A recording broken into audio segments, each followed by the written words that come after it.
दिलचस्प और मालूमाती खबरों पर। मराकश के सबसे मशहूर इंफॉर्मेशन एक्सपर्ट अमीन रगीब ने समाजी राब्तों की वेबसाइट्स पर जिन्नों के फ़ोन हैक करने की कहानी का इंकशाफ करके सबको हैरान कर दिया। अमीन रगीब ने अपने इंस्टाग्राम अकाउंट पर स्टोरी फीचर के जरिए दावा किया कि एक शख्स ने मुझे कहा कि मैं इस स्मार्टफोन चेक कर दूं ताकि इसकी निगरानी तो नहीं की जा रही, खास तौर पर इसलिए कि वो शख्स एक लड़की से मोहब्बत के रिश्ते में भी था। उसे शक था कि कोई ट्रैकिंग एप्लीकेशन इंस्टॉल करने की उसके फ़ोन तक रसाई हासिल कर सकता है। कहते हैं कि इल्म के हसूल के लिए उम्र की कोई कैद नहीं।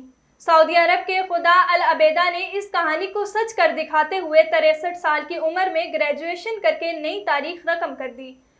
मतालियाती सफ़र के मुताबिक के बारे में अल अबेदा ने अरब मीडिया को बताया कि यूनिवर्सिटी से मेरी ग्रेजुएशन पढ़ाई से 40 साल के वक्फे के बाद एक बड़ा मुश्किल सफ़र था।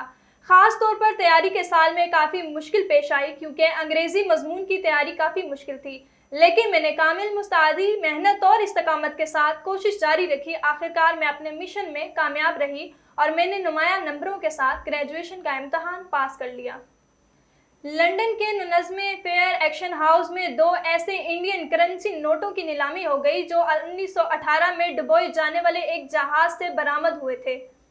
ये जहाज जर्मन बहरिया के एक टारपेडो का निशाना बना था। SS शेराला गोला बारूद, करेंसी नोट और मालमल्लेड लेकर मुंबई से लंदन जा रहा था। एयरलैंड के पानियों में जहाज के मलबे से जो चंद चीज़ें बरामद हुई हैं उनमें से उस वक्त के साथ 2 इंडियन करेंसी नोट भी शामिल हैं।